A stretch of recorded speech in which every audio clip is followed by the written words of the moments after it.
Então vamos lá, gente. Vamos lá. Vamos continuar seguindo a nossa jornada. Agora em João capítulo 4 e 5. São dois capítulos muito bacanas em relação ao início ministerial de Jesus, a como ele começou a lidar com o seu ministério. E vamos aí a um encontro bacana de Jesus com vários personagens importantes na caminhada da fé. Então, sem delongas, vamos lá. João capítulo 4, espero que você esteja com a sua Bíblia aberta e um papel e uma caneta para você fazer algumas anotações daquilo que Deus falar com você, né? Lembrando que o que a gente faz aqui é um estudo exegético da palavra, verso a verso, porém a ideia é que você receba de Deus a partir daquilo que Ele quer falar com o seu coração, aquilo que Ele quer ministrar sobre a sua vida. Que assim seja nessa manhã, em nome de Jesus. Vamos lá, capítulo 4, João capítulo 4. A gente vai começar ali falando da mulher samaritana, uma famosa história da mulher samaritana. Vamos lá, verso 1 ao verso 3 dizem o seguinte: Quando, pois, o Senhor veio a saber que os fariseus tinham ouvido dizer que ele, Jesus, fazia e batizava mais que discípulos de João, se bem que Jesus mesmo não batizava, e sim os seus discípulos, deixou a Judéia, retirando-se outra vez para Galiléia. Esse início, ele reafirma o que nós estudamos na semana passada, de que Jesus não batizava, de que Jesus foi para, inclusive, validar o ministério de João Batista. Jesus foi... mais alguém não está me ouvindo, gente? Alguém está com problema de som? Não? A Elisângela está com problema de som? Talvez seja aí, Elisângela, dá uma mexida nos botãozinhos aí. Espero que dê certo aí. Então, quando a gente observa, Jesus nesse momento está na mesma região que os discípulos de João, junto com os seus discípulos batizando. Mas quem batizava, propriamente dito, em água, eram os seus discípulos. Então isso ficou bem resolvido desde o capítulo passado, mas no capítulo 4 agora há uma reafirmação disso. Porém, tem uma coisa interessante nesse verso 3, que Jesus deixou a Judéia, retirando-se outra vez para Galiléia. Essa era uma rota comum para os judeus, tá? Essa era uma rota normal, os judeus sempre faziam essa rota, porém era uma rota de aproximadamente, em linha reta, ela seria uma rota de 3 dias, certo? Se você olhar o mapa, é interessante quando você vê algumas menções de regiões de viagens na Bíblia, é interessante que você vá e olhe o mapa. Olhe o mapa para você conseguir ver, tentar visualizar o que acontecia naquele momento. Se você pegar a distância da Judéia para Galiléia, nessa região, em linha reta, o que hoje é uma viagem possível, aliás, sempre foi uma viagem possível, mas ela era evitada pelos judeus. Por quê? Por que ela era evitada pelos judeus? Eles faziam volta, eles davam a volta em relação a... não queriam passar por Samaria. Então eles tinham que fazer uma volta, entrava em outro território, uma curva gigantesca, e a partir disso a viagem dobrava, eram 6 dias de viagem. Mas era o que acontecia. Os judeus não se davam com os samaritanos historicamente. Então esse problema entre os judeus e os samaritanos fazia com que a rota ficasse dobrada, né, em relação a essa viagem. Então Jesus... no verso 4, Jesus fala uma frase que provavelmente tem assustado os judeus, tem assustado os seus discípulos. Olha o que ele diz no verso 4: E era necessário atravessar a província de Samaria. Era necessário atravessar a província de Samaria. Grava essa frase no seu coração. Era necessário passar por Samaria. Se alguém puder dar uma conferida para mim no Instagram, alguém que estiver por aí puder dar uma conferida, porque parece que deu uma travada para mim aqui, eu queria deixar gravado lá também. Tá? Só me dá um sinalzinho na mensagem ali, por favor. Então, Jesus faz uma menção, e João faz uma menção a respeito da postura de Jesus, que era necessário passar por Samaria. Qual que era o problema? Era um problema histórico, né? Era o Reino do Norte, na época da divisão, lá das tribos, quando foi dividido, Salomão morreu, o seu filho promoveu aquela dissensão, o Reino do Norte, a capital do Reino do Norte ficou como Samaria, e eles tinham ali uma briga étnica. Por quê? Porque quando, tá ok ali? Obrigado, Bruno. Quando houve a destruição do povo de Israel, começou primeiro pelo Reino do Norte. E Samaria, qual que foi, quando Samaria caiu na mão dos assírios, os assírios venceram Samaria e tomaram Samaria, tomaram aquela região toda, na verdade, do Reino do Norte. Qual que foi o processo? Eles tiraram um pouco do povo de Samaria, levaram para suas terras e trouxeram um pouco do povo deles para a terra de Samaria. Ou seja, houve uma mistura étnica. Essa mistura étnica promoveu casamentos pagãos, promoveu o envolvimento de famílias que não tinham a ver com o povo de Deus. Então, as gerações vindouras eram o que eles chamavam de povos impuros, por assim dizer. Então, esse foi um dos problemas. Esse foi um dos problemas que causou esses casamentos entre os israelitas estrangeiros. Foi um problema que causou a partir da tribo de Judá, ou seja, de Jerusalém, com o povo de Samaria. Outro, porém, era a divisão por motivos religiosos. Os samaritanos tinham algumas misturas religiosas, só que eles reivindicavam que o Monte Gerizim, que é um monte lá da história onde Abraão sacrificou Isaac, ia sacrificar Isaac, né, levou ele para o sacrifício, naquele monte em Gerizim era o local correto de adoração, era o local exato onde ele devia existir. Quando isso aconteceu? Aconteceu que quando o povo estava voltando na entrada solene para a Terra Prometida, quando Josué entrou, o Monte Gerizim era um dos territórios onde houve aquela cerimônia logo após a morte de Moisés. Aquele lugar se tornou sagrado para o povo de Deus. Porém, eles não entendiam que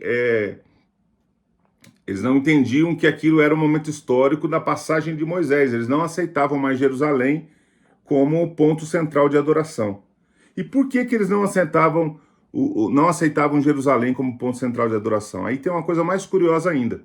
Quando o povo voltou do cativeiro, do exílio, se você olhar lá em Esdras, você vai ver que os israelitas do Reino do Norte também se ofereceram para poder ajudar na reconstrução do templo, lá na época de Esdras e Neemias. Só que por causa dessa mistura, por causa dessa combinação errada que houve entre os israelitas ali, da parte de Samaria, com os assírios, os líderes daquela época, os líderes Esdras e Neemias, não aceitaram a participação deles. Eles não queriam mais que o povo caísse de forma nenhuma, nenhuma possibilidade em coisas impuras. Eles estavam muito determinados a purificar o povo, para que o povo não vivesse mais o cativo, não vivesse mais o cativeiro, não vivesse mais a base do pecado, como foi naquela época, da destruição e da levada para a Babilônia. E o que acontece? Então os caras ficaram ofendidos com esse processo. Historicamente, isso, tá, gente? Historicamente houve uma crise naquele povo. O que eles fizeram? Eles então foram agora para o Monte Gerizim e ali eles construíram o seu altar de adoração. Então era uma dissensão, uma rivalidade pura, era uma rivalidade, chega a ser grosseira, né, entre o povo de Deus. Chega a ser grosseira. Nada que não seja semelhante nos dias atuais, né? Às vezes por coisas tolas, por coisas tão fáceis de se resolver, as divisões poderiam ser muito menores nos dias de hoje, né? Mas não, aquela época criou uma dissensão terrível. E aí, então, diante de todo esse contexto de séculos vivendo dentro desse contexto, Jesus resolve fazer um caminho diferente e passar por dentro de Samaria. Aí os discípulos devem ter se perguntado, o que Jesus quer com isso? Olha a confirmação desse problema. Vamos lá para o verso 5. Chegou, pois, a uma cidade samaritana chamada Sicar, perto das terras que Jacó dera a seu filho José. Estava ali a fonte de Jacó. Cansado da viagem, assentara-se Jesus junto à fonte por volta da hora sexta. Nisto, veio uma mulher samaritana tirar água, e disse-lhe Jesus: dá-me de beber. Pois os seus discípulos tinham ido à cidade para comprar alimentos. Então, lhe disse a mulher samaritana.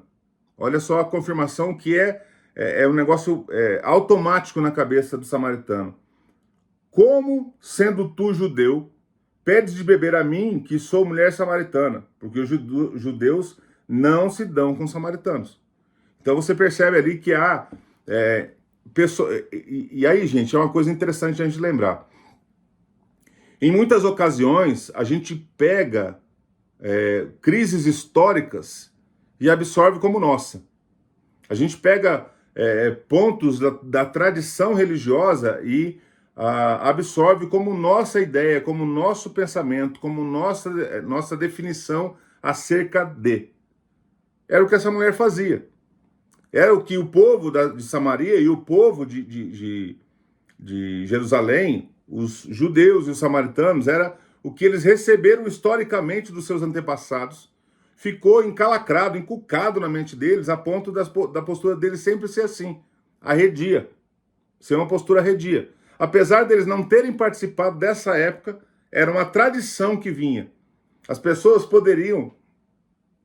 certamente, poderiam tentar ir tratando o problema, resolvendo um problema, criando pontes, reconstruindo pontes, mas não houve interesse de parte alguma. Então, quando Jesus chega ali, a primeira coisa que a mulher fala assim: ué, você é judeu, por que você está me pedindo água?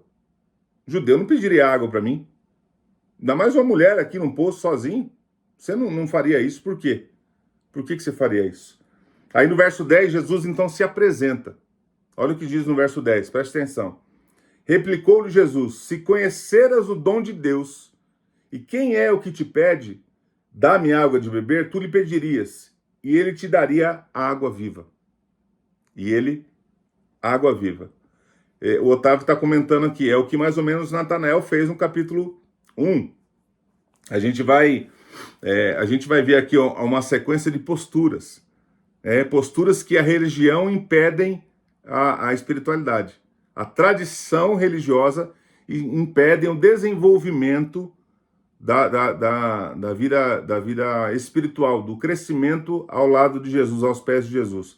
E isso, gente, infelizmente acontece nos dias de hoje.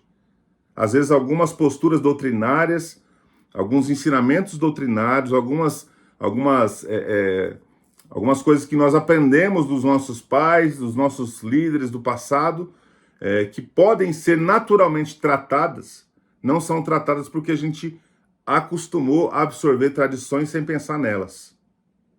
Doutrinas, por exemplo, que faziam muito sentido no passado e que não fazem mais sentido nos dias de hoje, ainda são absorvidas por muitos cristãos nos dias atuais, o que repele as pessoas dentro do contexto cultural que a gente vive, porque a gente precisa fazer leitura cultural da Bíblia também, gente.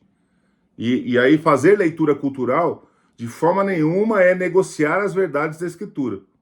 De jeito nenhum. A gente não pode negociar as verdades bíblicas. Porém, a gente precisa fazer leitura cultural. A gente precisa fazer leitura contemporânea.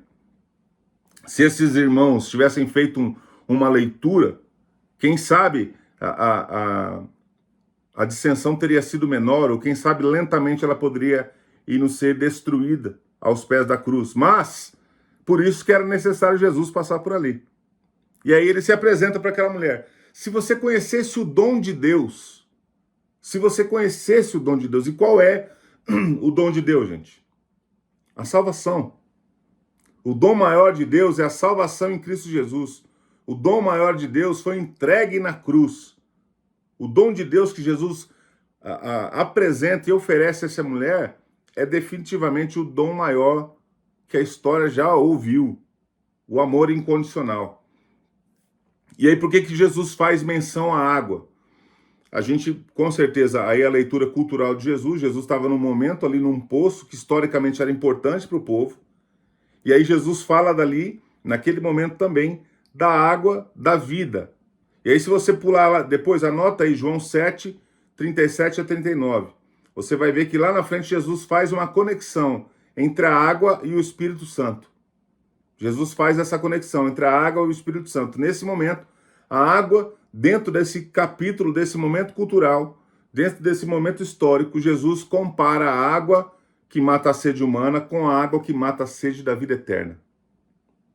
Ele faz essa comparação. Então perceba que Jesus, de novo, e a gente vai ver isso muito ao longo de João, que Jesus trabalha com a questão cultural para se aproximar do coração das pessoas. Jesus trabalha com o coração cultural, com os contextos culturais para tocar na vida das pessoas. E foi o que ele fez. Mas aí a gente vai vendo o que a religiosidade faz com a gente, gente. Olha o verso 11. Respondeu: Senhor, tu não tens com que tirar, o poço é fundo. Onde, pois, tens a água viva? Perceba que a tradição ela vai cegando. Essa mulher tinha que perceber que tinha uma conversa diferente. Não era apenas, eles não estavam falando apenas de água. Estavam falando apenas de água, a água que mata a sede. Estavam falando de alguma coisa diferente. E aí, no verso 12, ela fala ainda, talvez uma fala ainda mais pesada sobre a religiosidade. És tu, porventura, maior do que Jacó, o nosso pai, que nos deu o poço, do qual ele mesmo bebeu, e bem assim seus filhos e seu gado? Afirmou-lhe Jesus: quem beber dessa água, tornará a ter sede. Aquele, porém, que beber da água que eu lhe der, nunca mais terá sede. Pelo contrário, a água que eu lhe der será nele uma fonte a jorrar para a vida eterna. A religiosidade começa a bater na cabeça daquela mulher e começa a dar um conflito, né? Peraí, mas do jeito que você está falando aí, o senhor é maior que Jacó. O senhor é maior que Jacó. E Jacó, para a gente, é o suprassumo da religião. Esse poço aqui simboliza a relação de Jacó com Deus Todo-Poderoso, a ponto de que isso aqui é um local sagrado para a gente. Vir beber água aqui, vir pegar água aqui, faz parte de uma tradição, de um local sagrado. E aí Jesus, de novo, tenta quebrar a religiosidade da mulher. De novo, ele tenta quebrar a religiosidade com a espiritualidade. Tem um termo na Bíblia, é usado em Hebreus, é a palavra upomoné. Ela é a religiosidade, a espiritualidade que quebra a religiosidade. A espiritualidade que quebra a religiosidade. Eu já vou achar aqui, eu lembrei dele aqui agora, eu já vou achar a referência para te dar. Perdão, não é Hebreus, é Tiago. A palavra perseverança. Ih, gente, espera aí que eu tô batendo. Também é 5:30 da manhã, né, gente? Batendo biela aqui. Né? Para lembrar da referência na lata, assim, né? Espera aí que eu vou lembrar aqui. Que é uma religiosidade que ela opera. É um processo operante contra é uma espiritualidade que tem um processo operante contra a religiosidade. Então, o que a gente percebe nisso? A gente percebe que o processo de Jesus na vida, tanto dessa... Jesus fez isso com Nicodemos. Jesus está fazendo isso com essa mulher. E a gente vai ver mais para frente que Jesus fez isso, inclusive, com os seus discípulos. Batendo firme na operosidade da espiritualidade para quebrar a religiosidade. Então, qual que é o ensinamento disso pra gente? Nossa, gente, eu tô trocando mesmo, desculpa. Romanos, e a palavra não é opomoné, a palavra é logikos. Olha isso, né? Deus que me defende. Olha pelo pastor que ele tá zoado mesmo, tá zoado.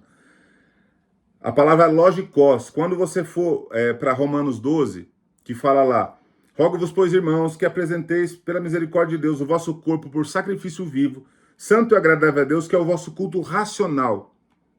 A palavra racional é a palavra logikos. É uma palavra que era usada quando queria combater uma tradição religiosa com a espiritualidade. E aí é interessante como Paulo aborda isso aos romanos, né?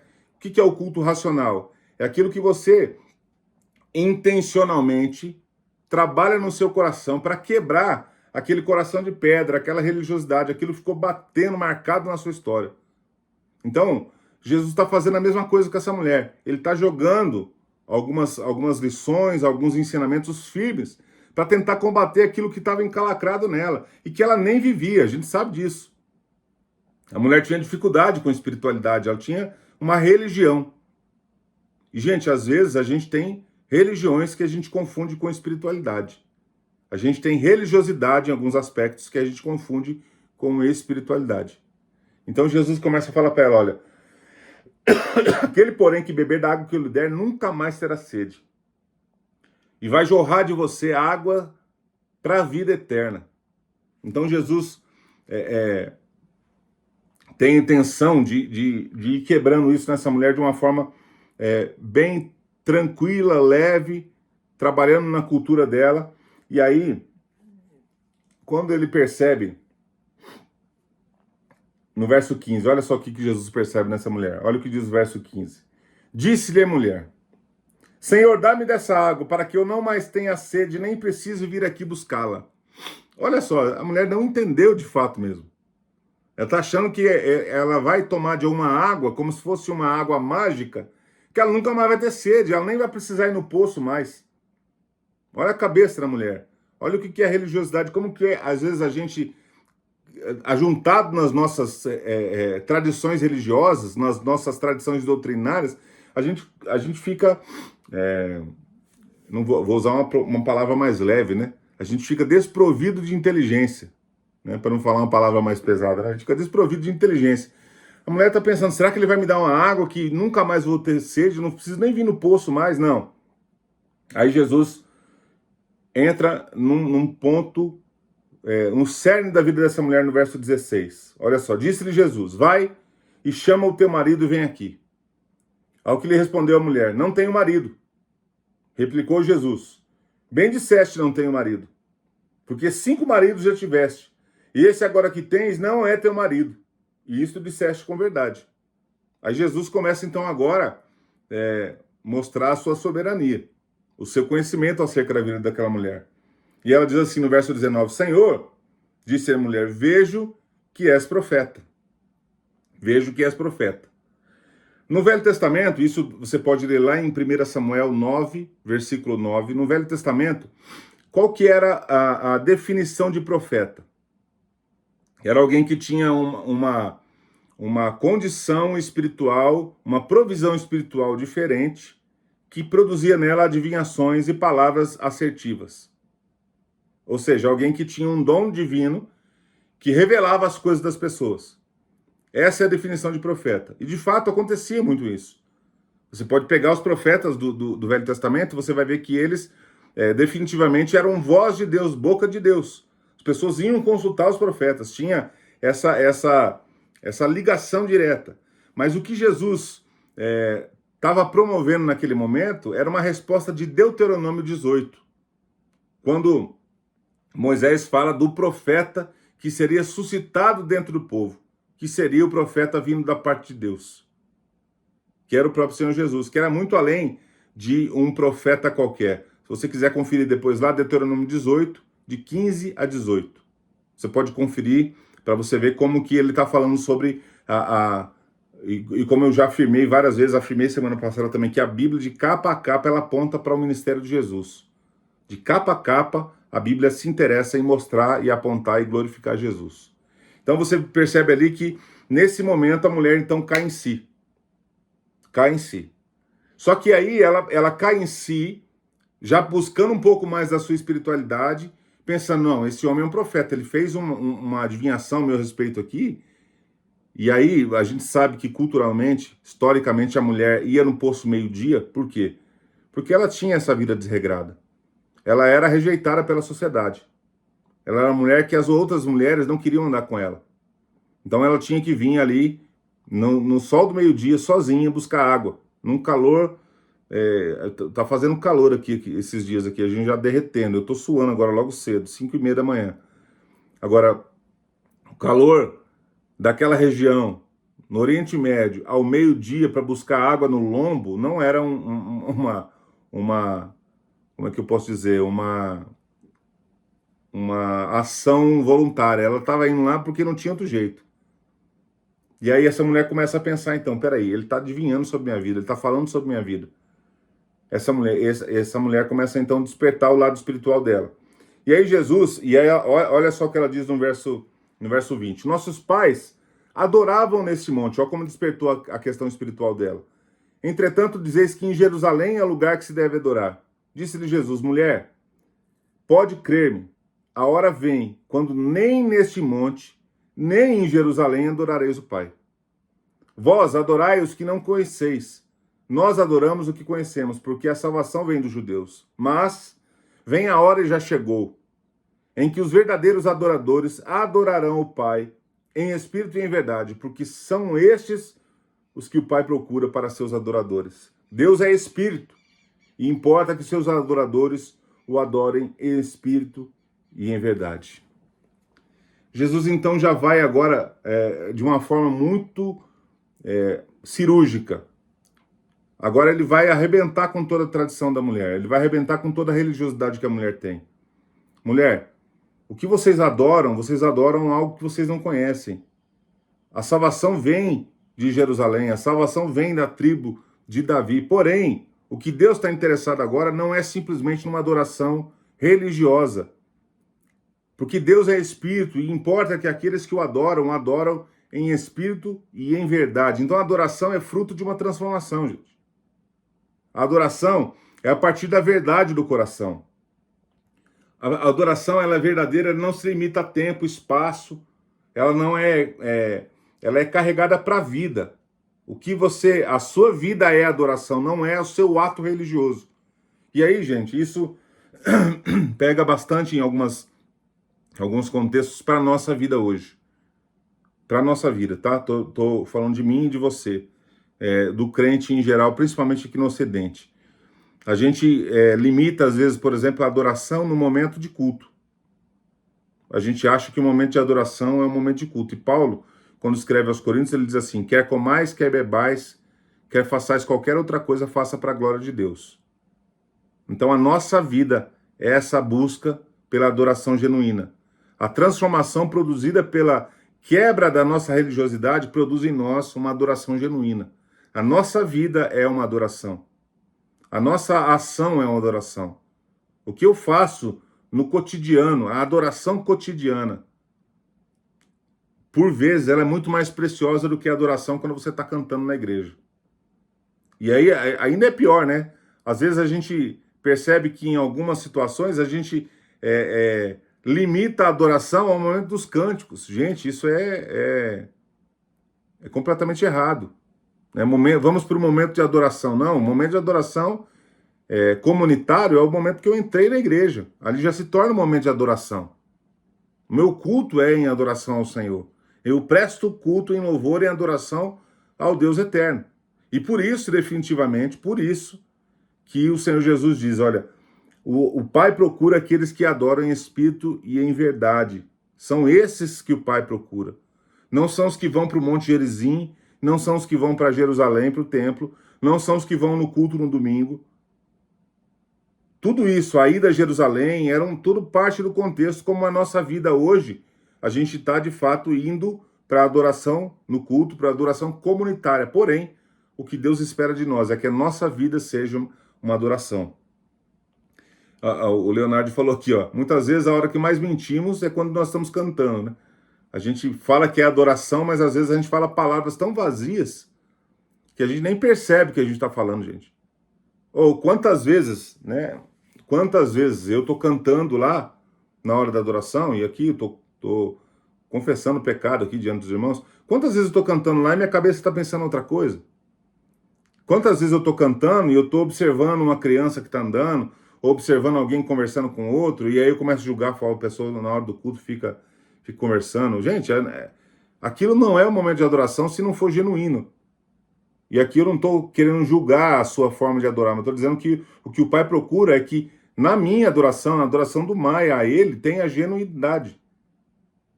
Eu não posso ser mentiroso, eu não posso ser limitar, eu não posso ser militante em relação ao processo de adoração. A minha vida precisa ser adoração. Os cânticos são expressão poética daquilo que o nosso coração vive. Cânticos são apenas expressões poéticas daquilo que o nosso coração vive.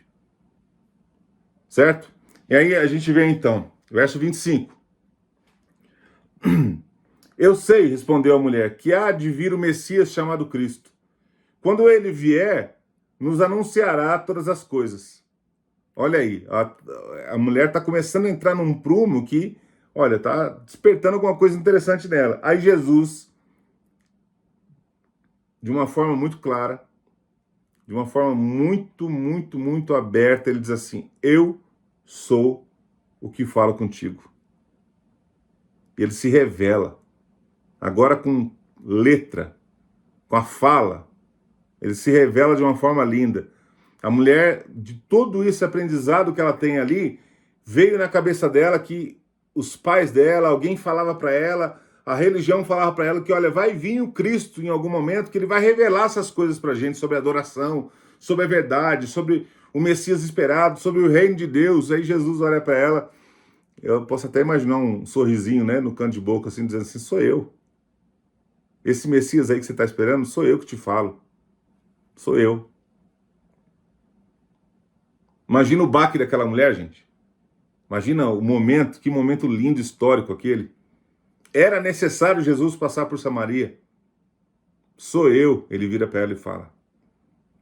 Nesse ponto, versículo 27. Chegaram seus discípulos e se admiraram que ela estivesse falando com a mulher. Olha a religião. Olha a religião. Todavia, nenhum lhe disse: que perguntas ou por que falas com ela?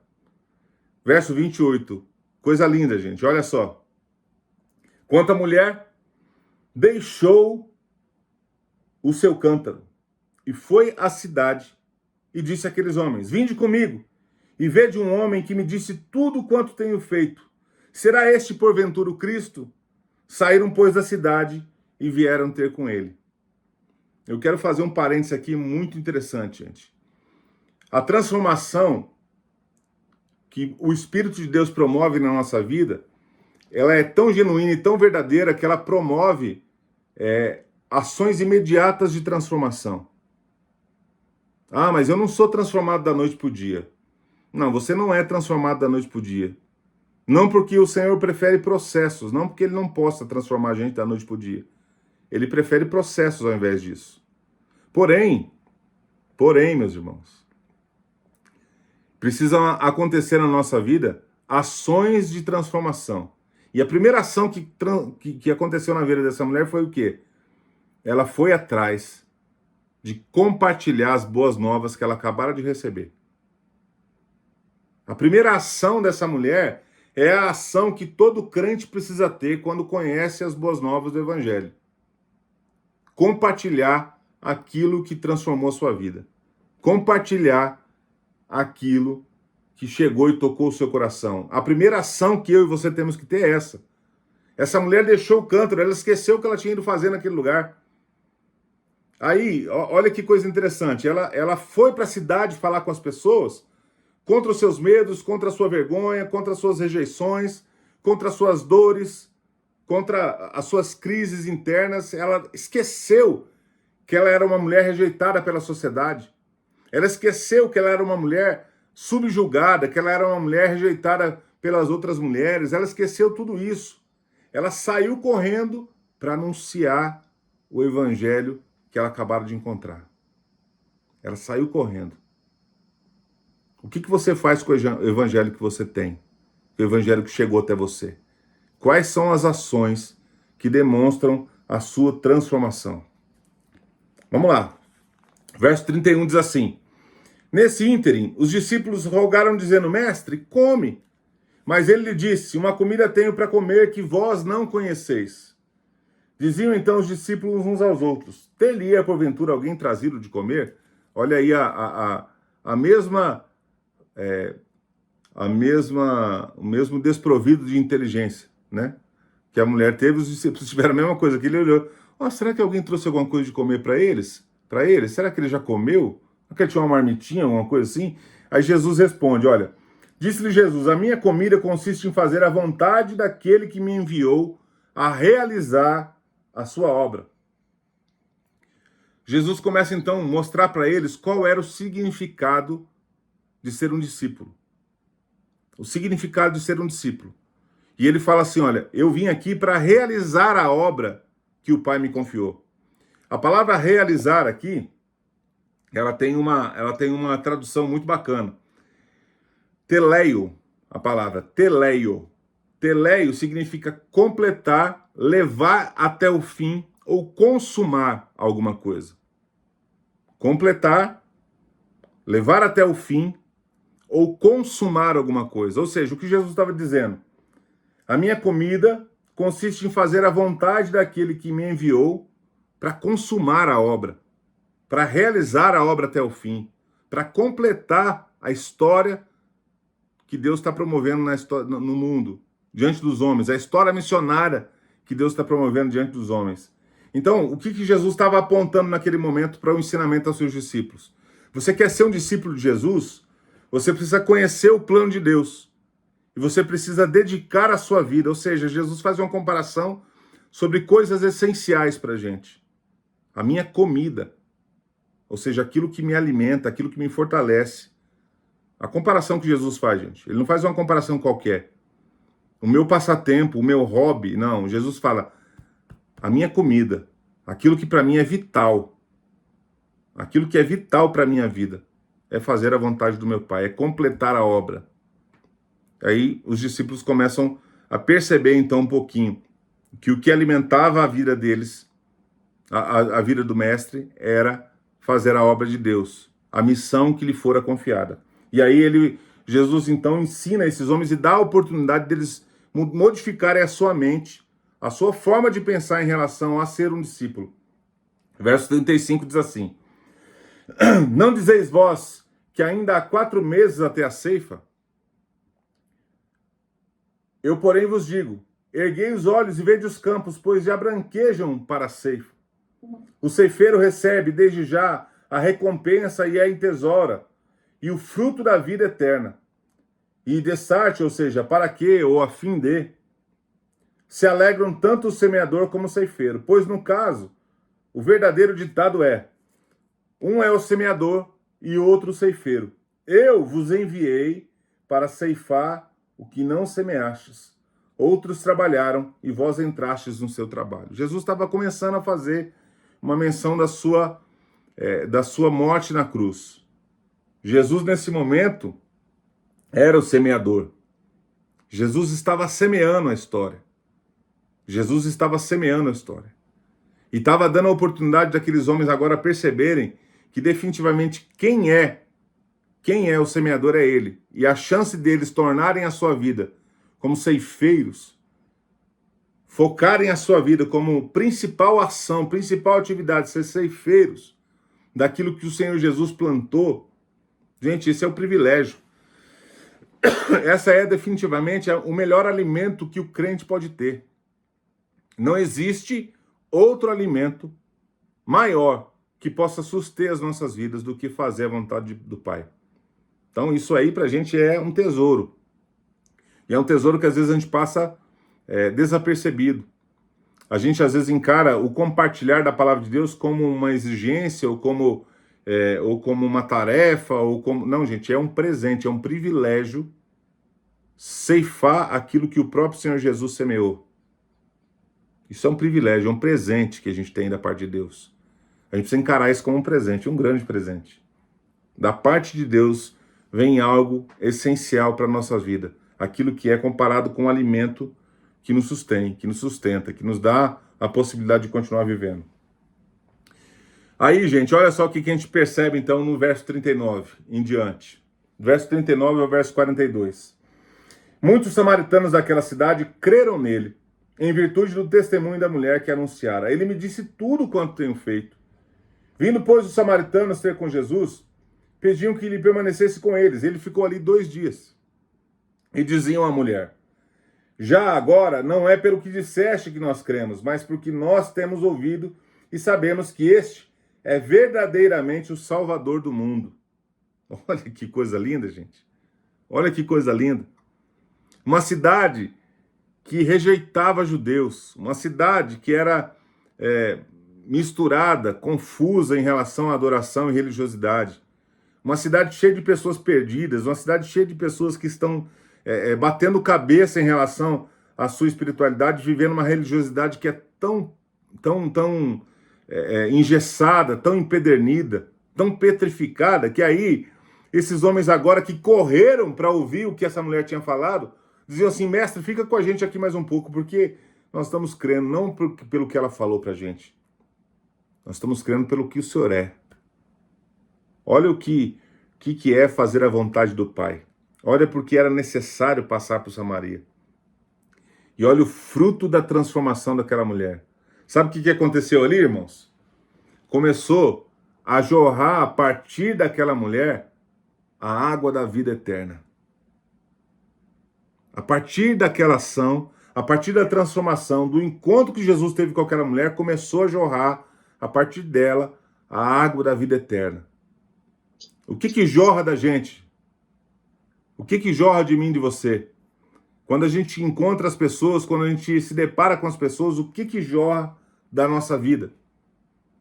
Jorra religiosidade? Jorra tradição? Jorra doutrina? Ou jorra a água da vida eterna? Aquela mulher, gente, tinha uma vida completamente desregrada. Nos tempos de hoje, essa mulher sequer poderia pisar na igreja. Nos tempos julgadores que nós vivemos hoje, uma mulher dessa ia ser completamente escanteada, deixada de lado. Completamente, absolutamente. Porém, essa mulher se tornou uma missionária. A primeira missionária do Novo Testamento de Samaria. Uma mulher que era improvável. E como Deus gosta dos improváveis, né? Olha aí, nós somos prova disso. Ele gosta dos improváveis. Ele é apaixonado pelos improváveis. Ele ama usar os improváveis. Uma cidade inteira foi transformada por causa da ação daquela mulher. Louvado seja Deus por isso. Verso 43. Passaram 2 dias, partiu dali para a Galiléia. Ou seja, Jesus continuou a sua viagem, né? A Elisângela escreveu aqui: Jesus transformou aquela mulher e toda a cidade viu que só o poder de Deus pode fazer isso. É isso aí, Elisângela. É só o poder de Deus que poderia mudar a história daquela mulher.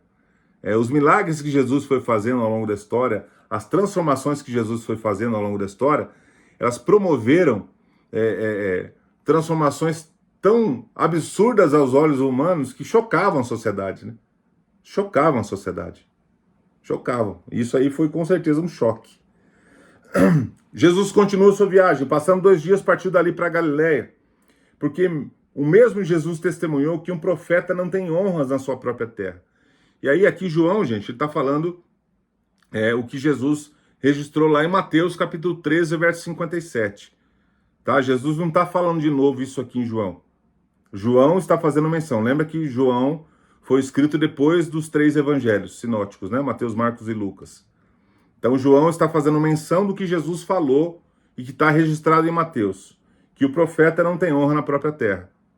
Isso porque Jesus era rejeitado na sua terra, porque isso aí não é o filho do carpinteiro, filho de José, agora é o Cristo, é o Messias. Então tinha toda aquela aversão em relação a isso, e Jesus tinha feito essa menção que João prefere revalidar aqui.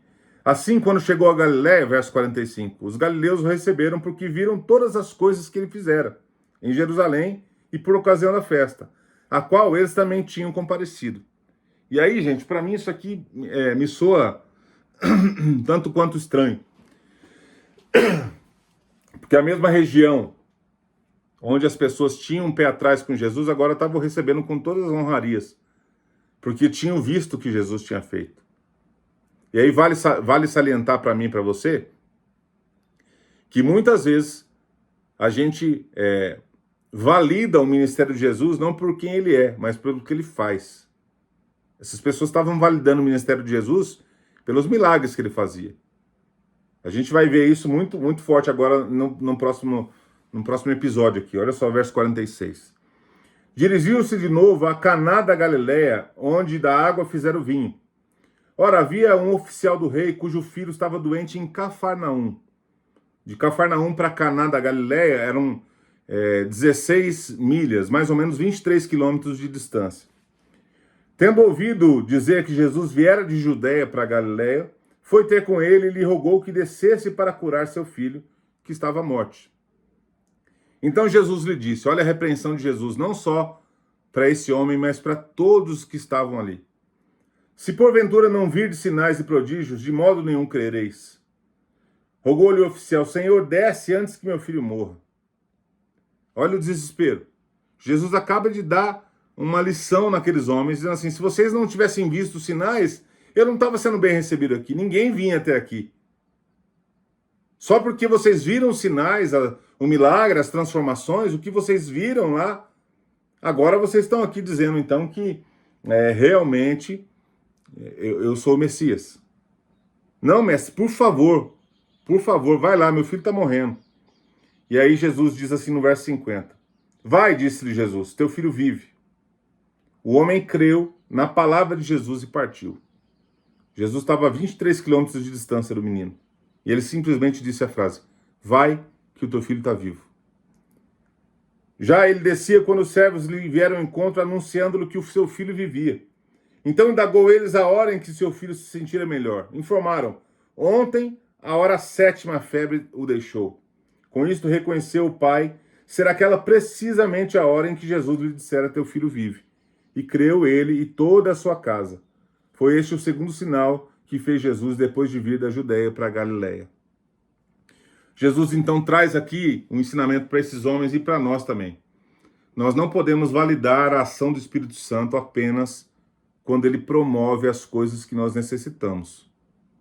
Nós não podemos validar o poder de Deus, a ação do Espírito Santo apenas quando ele responde às nossas orações. Deus é Deus em qualquer momento. Quando ele diz sim, ele é Deus. Quando ele diz não, ele é Deus. Quando ele está em silêncio, ele é Deus. Nós devemos o adorar, crer nele, a despeito de qualquer resposta de oração, de qualquer suprir de necessidade. A gente não pode permitir que o nosso coração valide a ação do Espírito Santo apenas quando a gente vê prodígios e sinais. Lembra que a gente estudou no começo, na semana passada, que os milagres, eles não eram o fim. Jesus não veio para os milagres. Jesus veio para salvar a humanidade. Jesus veio para transformar o homem. Os milagres são consequências da caminhada de Jesus, do poder de Deus. E o poder de Deus pode resolver isso em qualquer forma, em qualquer momento, de qualquer situação. Porém, nós precisamos crer em Jesus por quem ele é, não por que ele faz. Amém? Maravilha? Todos acordados? Eu não tô não, mas estamos indo. Eu tô, sabe, orar e vigiar e um olho aberto e outro fechado? Assim, eu tô mais ou menos assim hoje. Orando e vigiando. Vamos lá, capítulo 5. Meu Deus, 6 e 18. Vamos lá, capítulo 5. Passadas essas coisas, havia uma festa dos judeus e Jesus subiu para Jerusalém. Ora, existe ali, junto à porta das ovelhas, um tanque chamado em hebraico Betesda, o qual tem 5 pavilhões. Neste jazia uma multidão de enfermos, coxos e paralíticos e cegos. Olha só. Tem mais uma festa. Jesus, os evangelhos sinóticos falam de uma festa que Jesus foi para Jerusalém. Aqui em João a gente vai ver que Jesus foi 2 vezes para a festa. A gente não sabe que festa é essa. Mas sabe uma coisa interessante, que todo o povo afluía para a festa em Jerusalém. Só que Jesus foi para o lugar de dor. Ele foi para um lugar tradicionalmente conhecido como Tanque de Betesda. Betesda literalmente a tradução é Casa de Misericórdia. É um local que tinha tanques com 5 pavimentos de tanques de água.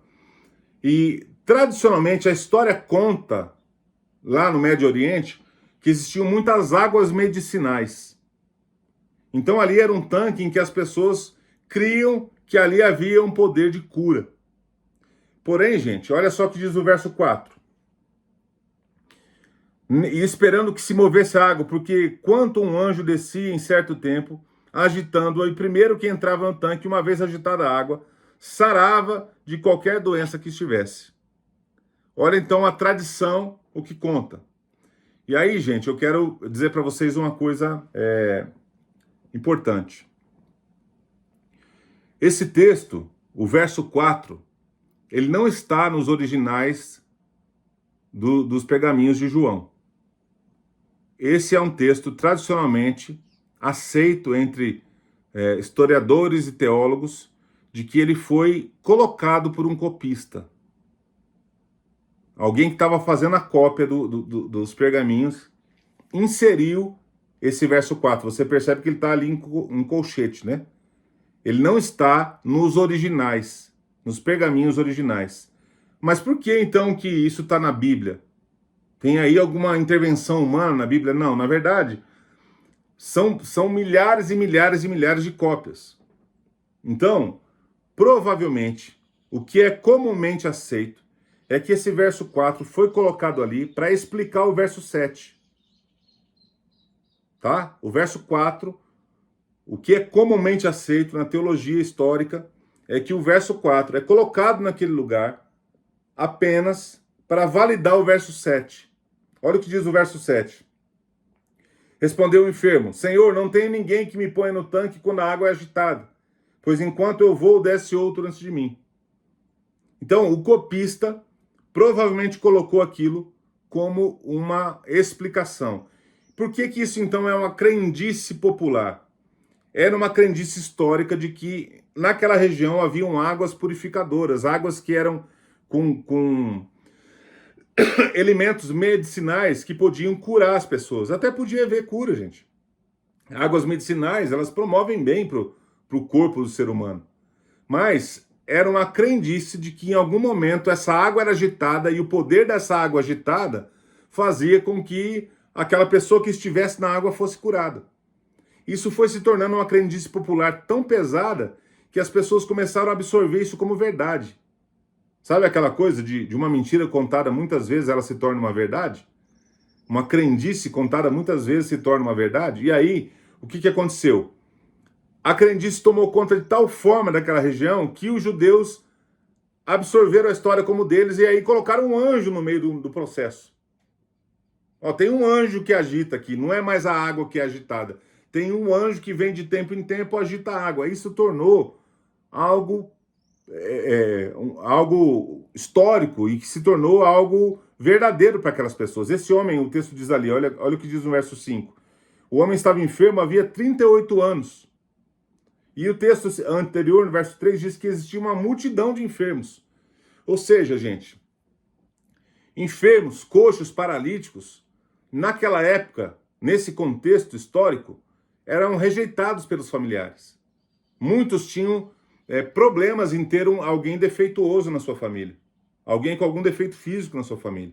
Aquilo era tradicionalmente colocado de lado porque podia trazer julgamentos, podia trazer...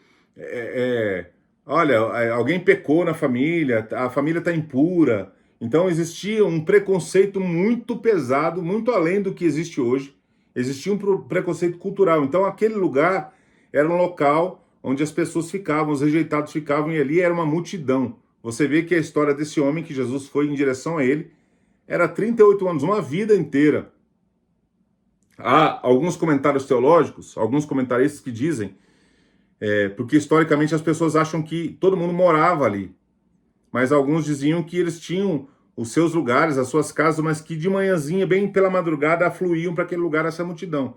A gente não sabe exatamente qual que era a rotina desse lugar, mas o que a gente tem de informação as pessoas estavam ali, criam nessa crendice popular, as pessoas estavam encalacradas porque o homem estava ali há quase 40 anos, esperando essa cura, não tinha ninguém que pudesse colocá-lo dentro da água, segundo a tradição. Então perceba que são coisas importantes a gente saber, gente. Existem alguns textos na Bíblia que eles são frutos desse processo de copistas, de cópias da Bíblia, tá? Tá errado isso? Tá? Eu não consigo te dizer o que tá certo e o que tá errado. A única coisa que eu sei é que a gente não pode fazer nenhum tipo de teologia em cima de textos assim. A gente não pode fazer nenhum tipo de teologia em cima de textos assim. Essa é a nossa, tem que ser essa a nossa percepção. E aí, Jesus faz...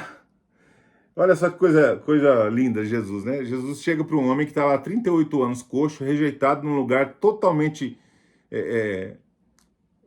um local que devia exalar morte, devia exalar tristeza, devia exalar dor. Jesus vira para ele e fala assim, perguntou-lhe: queres ser curado? Jesus perguntou: queres ser curado? É igual quando ele fala com o cego, né? Você quer? O que você quer? Jesus faz perguntas óbvias, sabe por quê? Porque às vezes a gente não percebe o poder de Deus e a gente fica se limitando, a gente limita o poder de Deus. Sabe por quê? Olha só o que eu vou ler de novo o verso 7. Depois que Jesus pergunta: quer ser curado? O homem fala assim: Senhor, não tenho ninguém que me ponha no tanque quando a água é agitada.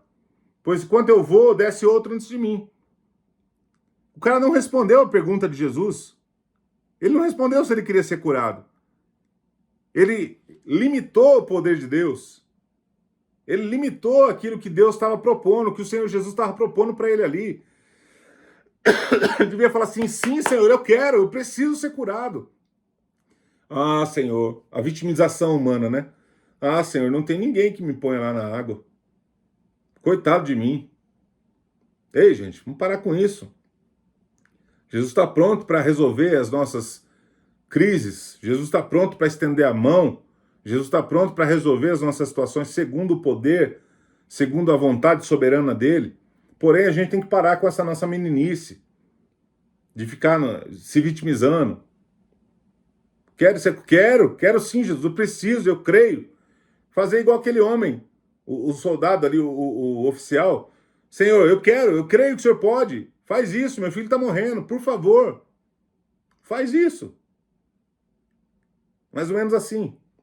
E aí, Jesus fala no verso 8 assim, ó. Então, lhe disse Jesus: levanta, toma o teu leito e anda. Levanta, toma o teu leito e anda. Aí aqui tem então a inserção espiritual, a forma divina de fazer a coisa. Levanta, meu filho. Aí o texto diz: imediatamente, verso 9. Imediatamente, o homem se viu curado, e tomando o leito, pôs-se a andar. Imediatamente. Jesus disse: levanta. E imediatamente o poder de Deus operou naquele lugar. Imagina o que aconteceu em volta. Aquele monte de gente, aquela multidão que padecia dos mesmos problemas que aquele homem, como ficou. Só que tinha um porém, gente. O texto, o verso 9 termina: aquele dia era sábado. Por isso disseram os judeus ao que foi curado: hoje é sábado, não te é lícito carregar o leito. Ao que lhes respondeu: o mesmo que me curou disse: toma o teu leito e anda. Perguntaram eles: quem é o homem que te disse: toma o teu leito e anda? Mas o que fora curado não sabia nem quem era, porque Jesus se havia retirado por haver muita gente naquele lugar. Mais tarde, Jesus o encontrou no templo e disse: olha que já estás curado. Não peques mais, para que não te suceda coisa pior. O homem retirou-se e disse aos judeus que fora Jesus quem o havia curado. E os judeus perseguiam Jesus porque fazia essas coisas no sábado. Mas ele lhes disse: meu pai trabalha até agora, e eu trabalho também. Por isso os judeus ainda mais procuravam matá-lo, porque não somente violava o sábado, mas também dizia que Deus era o seu próprio pai, fazendo-se igual a Deus. Então, gente, a gente vê uma cena onde, historicamente, começa o processo da perseguição de Jesus. Os homens, a partir desse texto, a partir desse episódio na festa, a partir desse episódio dentro do tanque de Betesda, começam a perseguir Jesus por dois motivos. Primeiro, porque ele fez algo no sábado, e a gente vai ver nos evangelhos sinóticos que Jesus faz várias vezes isso, e faz mesmo para provocar a tradição religiosa dos homens, e que Jesus também disse que era Deus, que era filho de Deus. E aí começa então oficialmente a perseguição, aqueles homens oficialmente começam então a trabalhar para matar Jesus. Então o que eu quero dizer com isso? Por que eu li corrido esse texto aqui? Primeiro, tem alguns ensinamentos implícitos aqui. O primeiro é que Jesus não se limita às tradições religiosas. Jesus não se limita às nossas tradições. Segundo, que para mim talvez seja a mais importante, olha o que ele diz no verso 14. Vejo que estás curado. Não peques mais, para que não te suceda coisa pior. Algumas pessoas usam esse texto como base para dizer que ali, então, era o pecado como consequência, né? Então, o homem era paralítico, o homem era coxo porque ele tinha pecado. Não Não é essa a intenção do texto. Jesus está dizendo para esse homem que o pecado é pior do que ser coxo. Para que não suceda coisa pior, ou seja, ele já estava vivendo uma vida desgraçada, uma vida sem a graça, uma vida longe da presença de Deus. Aí Jesus alerta ele, não peque, fuja do pecado, porque pode acontecer coisa muito pior do que ficar coxo. É muito pior viver no pecado do que ser coxo. É muito pior viver no pecado do que ter alguma limitação física. É muito pior viver abundantemente no pecado do que definitivamente ser alguém com alguma limitação. Então Jesus nos dá esses dois ensinamentos. O pecado é pior que qualquer paralisia que possa imaginar. Então os judeus queriam matar Jesus por causa do sábado e por causa da comparação dele com Deus. E aí Jesus começa então a explicar a sua missão. Jesus começa a tentar quase que desenhar para esses homens, né? Vamos lá, rapidamente para a gente terminar, que são 6h31, eu prometi terminar 6h30, então tem mais 20 minutos. Vamos lá, minha conta tá boa, né?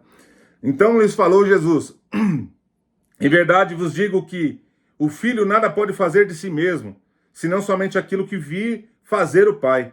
Porque tudo que este fizer, o filho também semelhantemente o faz. Porque o Pai ama o filho, ele mostra tudo o que faz. E maiores as obras do que estas lhe mostrará, para que vos maravilheis. Pois assim como o Pai ressuscita e vivifica os mortos, assim também o Filho vivifica aquele a quem quer. Ele estava validando o que ele fez ali. Jesus estava explicando. O Pai tem uma meta. O Pai tem uma tarefa, um desejo, uma vontade. E o Filho faz exatamente aquilo que o Pai lhe propôs. E o Pai ninguém julga, mas o Filho confiou a todos o julgamento. A todo julgamento, perdão. A fim de que todos os homens honrem ao Filho de modo como honram o Pai. Quem não honra o Filho não honra o Pai que o enviou. E em verdade vos digo, quem ouve a minha palavra e crê naquele que me enviou, tem a vida eterna. Não entra em juízo, mas passou da vida para a morte. O que Jesus está tentando quebrar? Qual o paradigma que Jesus está tentando quebrar? Ele está mostrando aos acusadores, às pessoas que estavam afrontando ele, e inclusive aqueles que estavam tentando matá-lo agora, acusando de tomar o lugar de Deus, de ser o próprio Deus, essa comparação que para eles era extremamente absurda. Você vê que muitas vezes os fariseus encontravam Jesus e falavam assim, olha, mas quem é esse que perdoa pecado? Quem pode perdoar pecado senão Deus? Então eles tinham um problema seríssimo em relação a essa comparação. E Jesus começa a discorrer. Quem crê no Pai, crê em mim, crê naquele que me enviou. Em verdade vos digo, verso 25, que vem a hora e já chegou que os mortos ouvirão a voz do Filho de Deus, e os que a ouvem viverão.